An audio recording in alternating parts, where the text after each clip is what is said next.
Bismillah. Assalamualaikum warahmatullahi wabarakatuh. Alhamdulillah. Wassalatu wassalamu ala rasulillah. Segala puji dan puja kehadirat Allah subhanahu wa ta'ala, juga salawat dan taslim kepada Nabi besar Muhammad sallallahu ala alihi wa sahbihi wasallam. Kita melanjutkan tema teman-teman sekalian, obat bagi hati yang keras. Yang pertama sekali adalah membaca Al-Quran. Tentu dengan tadabbur. Dan tadabbur ini artinya berusaha memahami maknanya. Kita mungkin dengan terjemahan ya, dibaca. Dan dalam tadabbur Al-Quran ini minimal 10 ayat per hari. Makanya para sahabat mengatakan ridwanullahi alaihim, kami tidak pernah melewati sehari kecuali kami sudah mempelajari 10 ayat Al-Quran dengan memahami maknanya. Kemudian yang kedua adalah sedikitnya makan, mengurangi porsi makan. Boleh makan tadi kita bilang, tapi porsinya dikurangi.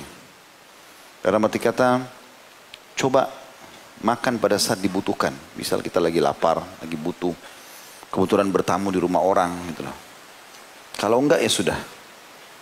Karena banyaknya makanan masuk, berarti kita seperti mensuplai makanan banyak, membuat akhirnya badan merasa sangat rileks, akhirnya banyak tidur dan banyak rentetan yang lain.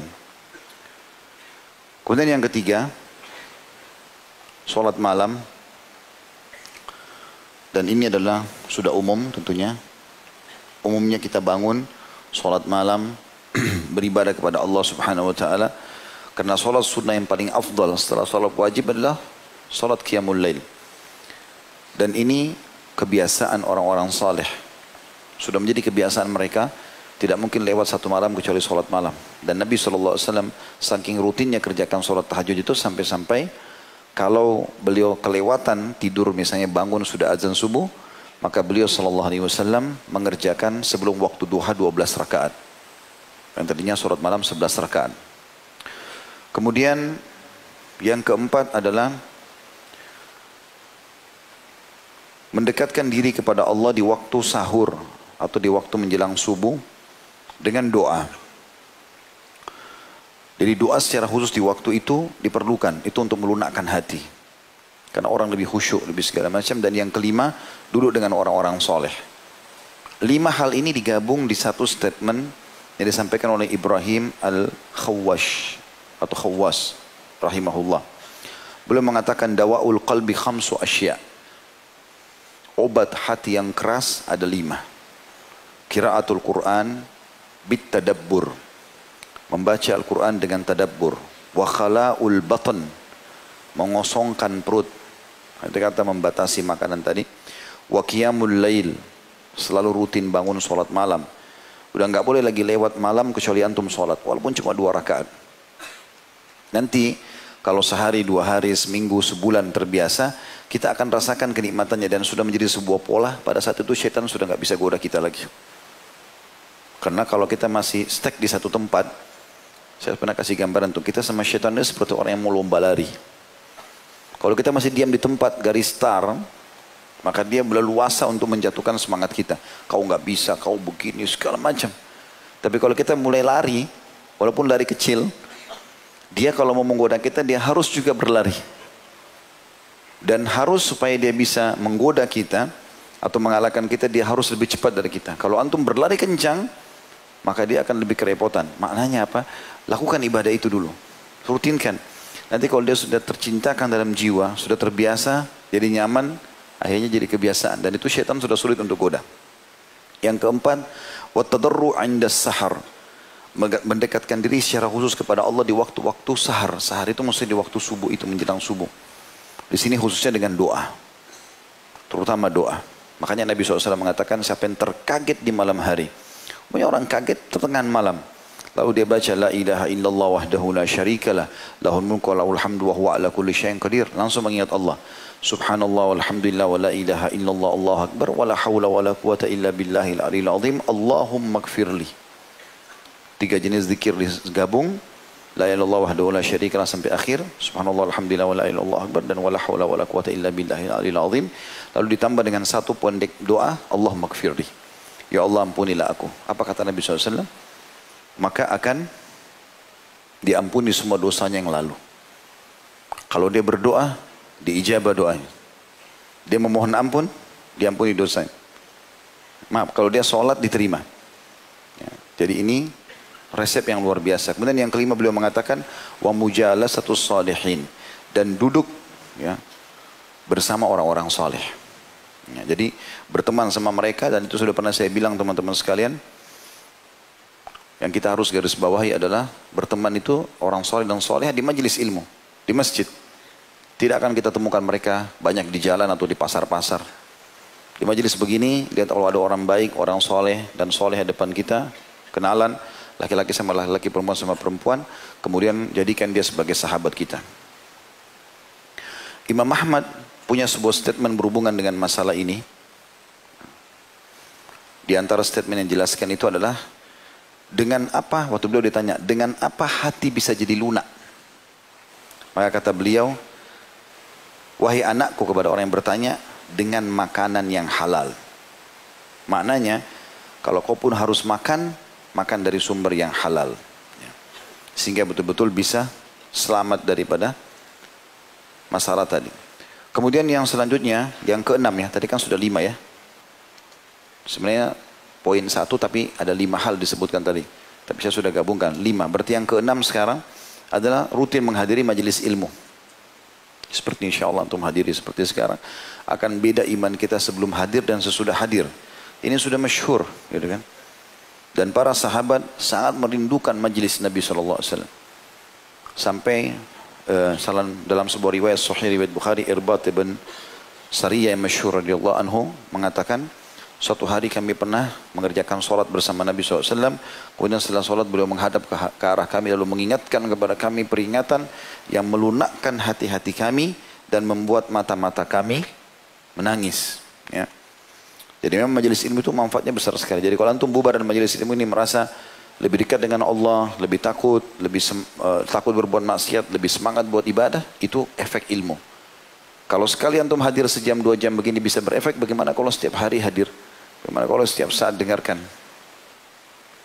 Yang ketujuh, sering berziarah kubur dan mengingat kematian. Ada murid seorang Imam Ahmad bernama Abu Talib. Dia berkata, seorang laki-laki pernah bertanya kepada Abu Abdillah atau Imam Ahmad tentang bagaimana melunakkan hati. Maka beliau mengatakan, masuklah ke dalam pemakaman. Di situ sejenak renungi dan usaplah kepala anak yatim. Apa yang kita saksi bahasan adalah masalah mendatangi kuburan. Sa'id ibn Jubair rahimahullah berkata, dan Rabi ibn Abi Rashid berkata, "Lau faraka dzikrul mauti qalbi sa'a khasyitu an yabsuda qalbi." Seandainya mengingat kematian terpisah dari hatiku sekejap saja, dia sempat aku tidak mengingat kalau aku akan mati, maka aku takut hatiku menjadi rusak. Juga Aisyah radhiyallahu anha pernah ditanya tentang keluhan masalah kerasnya hati. Maka beliau berkata, perbanyaklah mengingat kematian. Engkau akan mendapatkan apa yang kau inginkan. Jadi kalau kau selalu ingat mati, ingat kalau kau akan meninggal dunia, sesehat apapun badanmu, setinggi apapun jabatanmu, sebanyak apapun hartamu, tetap kau akan meninggal dunia, maka hatimu akan lunak. Kemudian wanita yang tadi minta nasihat kepada Aisyah pun mengerjakan. Setelah itu dia pun mendapat petunjuk di hatinya dan bersyukur tentang perasaan itu. Ya, subhanallah, saya beberapa hari yang lalu saya sempat mendapatkan informasi dari teman-teman, ada seorang pengusaha, kalau tidak salah dari Kuwait. Orang ini kaya raya, punya pesawat pribadi, punya mobil, gudang di rumahnya, gudang emas, ada gudang emas, ada segala macam, kaya raya. Terakhir situ tulisannya, ujung-ujungnya dia ke sini. Jadi di foto, banyak foto tentang hartanya itu, pesawat pribadinya dengan warnanya, seragam dengan warna mobilnya, rumahnya, gudang emasnya, perhiasan-perhiasan, segala macam hal. Mobil yang mahal-mahal tertata di halaman dia. Terakhir di sebelahnya ada foto kuburan dia. Tanah, gundukan tanah sama batu di kepalanya. Itu bahasanya adalah, inilah akhir perjalanan seorang miliarder Kuwait. Bukan tidak boleh mengumpulkan harta, tapi harus sadar teman-teman, kita akan kembali ke sana. Dan sebagaimana kita lahir dalam kondisi hanya menggunakan satu kain selimut pada saat kita lahir, telanjang lahir kita juga meninggal begitu. Telanjang semua, nggak ada lagi nih jabatan, ya semuanya perangkat-perangkat semua, ya ini tidak akan dibawa. Semua hanya jadi kenangan. Oh itu mobilnya fulan, oh itu sepatunya dia, oh itu istrinya, oh itu suaminya, oh itu anaknya. Selesai. Itu bahan ceritanya orang. Tapi antum bertanggung jawab sendiri di depan Allah hari kiamat. Ingat itu. Akan mati. Hati-hati dengan itu. Kemudian yang selanjutnya adalah berbuat baik dengan semua orang miskin, orang yang susah. Ini yang keberapa? Yang ke-8. Berbuat baik. Jadi selalu melihat orang yang lebih susah dari kita teman-teman. Banyakkan orang subhanallah hatinya keras karena dia sengaja cari tempat yang eksklusif. Dia tidak pernah mau berbaur sama orang. Keluar tidak pernah mau lihat keadaan. Jalan lihat. Di Jakarta ini banyak sekali pelajaran bisa kita ambil. Rumah-rumah orang berdempetan. Kecil-kecil gang. Saya berapa kali masuk subhanallah pulang taklim naik motor. Renungi saya tadabbur jalan. Saya sambil merenung lihat. Bagaimana mereka ya, kondisinya rumahnya. Mungkin kadang-kadang ada yang cuma 1,5 meter kali 1,5 meter duduk. Anaknya, suaminya di situ jual. Cuma saset-sasetan minuman. Sedikit hidup. Subhanallah. Itu dengan melihat itu kita jadi bersyukur kalau Allah kasih kita rumah lebih besar. Ada orang yang jalan kaki. Ada orang yang dorong gerobak. Ada orang subhanallah pernah dorong gerobak. Saya temukan di daerah Pancoran. Gak ada sendalnya.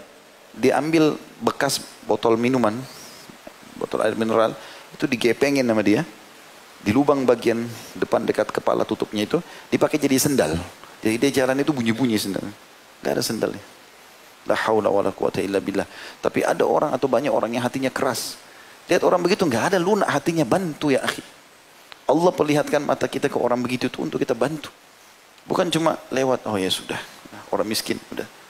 Ada orang dulu di pinggir jalan, jelas bajunya kotor, jelas ngulurkan tangan, jelas ada kotaknya. Wah kayaknya pura-pura, kayaknya anak pinjaman, kayaknya begini. Bernegosiasi sama syaitan. Tugas kita kalau ada kesempatan ibadah, eksekusi, bukan negosiasi. Hah? Ada kesempatan langsung kasih. Dan usahakan antum berlumba dengan siapapun. Ada orang miskin, jangan tunggu orang lain memulainya, antum memulainya. Karena kalau kita memulai dan orang lain ikuti, kita akan panen pahala mereka semua. Kan begitu di zaman Nabi SAW kan. Waktu Nabi lihat orang-orang miskin datang, bajunya, badan mereka kurus, wajahnya sampai merah kehitam-hitaman. Nabi sudah tahu orang miskin makan minta. Nabi naik ke mimbar motivasi para sahabat. Ayo bersedekahlah, ayo beginilah, ayo begitulah. Tidak akan berkurang harta seorang karena sedekah. Semua sahabat semangat. Tapi diam, nggak ada yang berdiri. Ada satu sahabat dari belakang maju langsung. Dia taruh kain. Lalu dia mengatakan, ya Rasulullah, dikorek kantongnya semua. Ini sedekah saya. Waktu lihat orang ini satu masjid datang pada nyumbang semua. Apa kata Nabi SAW? Man dalla ala khairin kana lahu mithul ajri fa'il min ghairi yanqus min ajri fa'ili syai'a. Siapa yang menjadi penyebab orang lain melakukan perbuatan baik, dia akan panen pahalanya. Orang ini hanya karena dia memulainya, maka orang lain ikuti, dia panen semua pahalanya satu masjid. Banyak orang subhanallah dia tunggu dulu orang lain buat baru dia mau buat. Nah, kalau orang lain tidak buat ya sudah dia juga nggak buat. Kita malu pada tempatnya, malu kalau bermaksiat kepada Allah, malu kalau ambil bukan hak kita. Tapi kalau dalam beramal soleh nggak ada malu ini. Kerjakan. Bahkan kaidah syariah jelas. Dalam hal ibadah kita harus mendahulukan diri kita dari orang lain. Kerjakan dulu baru ajak orang lain. Saf pertama kosong masuk dulu. Jangan bilang silakan Pak, dia di saf kedua. Orang lain masuk surga atau dapat pahala lebih banyak, dia sedikit. Hah? Ini pernah saya kasih contoh begitu. Antum lagi naik mobil sama teman, ada orang miskin, ketuk-ketuk kaca. Dibukalah, teman antum menyumbang. Apa yang antum lakukan biasanya? Oh sudah, teman saya kan sudah bantu. Ya akhi, dan ukhti, lihat teman antum, dicatat pahala antum sendiri, cuma lihat. Seakan-akan, oh nanti dia dibalas surga, saya cuma lihat saja. Ikut, kasih. Kalau perlu kita duluan, itu orang miskin, berhenti dulu sebentar, kasih. Teman kita ikut, kita dapat pahala dia. Bersaing dalam itu. Itu yang Allah sebutkan dalam Al-Quran, wa fi dzalika falyatanafasil mutanafisun. Disitulah orang-orang mukmin harus saling bersaing dalam mengejar pahala itu. Disebutkan dalam sebuah hadis dari Nabi SAW, kata beliau, in aradta an yalina qalbak fa'at'imil miskin wamsah ra'sal yatim. Kalau kau ingin hatimu lunak, menjadi baik, ya, hatimu lunak, maka berilah makan orang miskin dan usaplah selalu kepala anak yatim. Ya. Tentu di sini usap bisa mengusap secara fisik. Ada hadis lain yang menyebutkan kalau seseorang mengusap kepala anak yatim, maka berapa helai rambutnya yang tersentuh itulah pahalanya. Bentuk kasih sayang kepada mereka. Bentuk kasih sayang kepada mereka. Kemudian yang terakhir teman-teman sekalian, selalu berdoa kepada Allah Subhanahu wa taala. Agar tentu di sini masuk namanya dalam masalah poin ini adalah berdoa, berzikir. Selalu dilakukan. Jangan pernah antum diam, dalam arti kata diam di sini tidak ada zikrullah atau doa. Antum ngomong atau zikrullah. Diam pun itu harus masuk dalam zikrullah, artinya tidak ngomong sama manusia tapi kita berzikir kepada Allah atau kita bertafakkur. Karena memang orang-orang yang sering berzikir, astagfirullah wa atubu ilaih, astagfirullah wa atubu, lagi di kereta api, lagi di bus, lagi di jalan, lagi naik motor, lagi istighfar terus.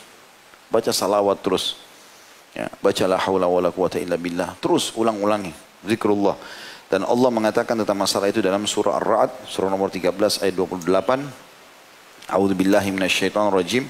Alladzina amanu wa tatma'innu qulubuhum bidzikrillah, ala bidzikrillah tatma'innul qulub. Orang-orang yang beriman dan hati mereka menjadi tentram mengingat Allah. Ingatlah, hanya dengan mengingat Allah hati itu akan tentram. Artinya dalam setiap keadaan maka pasti akan tentram. Begitu juga dengan doa. Rutin berdoa teman-teman sekalian. Walaupun itu bukan sesuatu hajat yang besar. Saya pernah berbagi kalau masih ingat. Misalnya antum mau keluar ke satu mall, mau belanja. Apa ruginya teman-teman? Mohon kepada Allah, ya Allah mudahkan parkiran buat saya. Ya Allah mudahkan makanan yang saya mau beli. Ya Allah mudahkan baju yang saya cari. Apa susahnya? Gak ada susahnya. Tapi doa itu adalah ibadah. Bahkan kata Nabi SAW, doa huwal ibadah. Doa itu yang rutin dikerjakan adalah inti daripada ibadah itu sendiri. Kalau kita nggak biasa berdoa, maka susun kata-kata pun doa kita tidak ada. Tapi kalau kita sudah rutin berdoa, maka nanti Allah akan datangkan di hati kita, ya terlintas di benak kita, terlucap di lisan kita, doa-doa yang kita tidak pernah berpikir sebelumnya. Saya berapa kali temukan gitu, karena kita rutinkan antara azan, iqamah, azan, doa. Ada kesempatan berdoa. Maka ada saja subhanallah kadang-kadang saya lagi berdoa, kalimat ini tidak terlintas di benak saya, tapi kita sebutkan, ya Allah berikan ini, ya Allah berikan itu.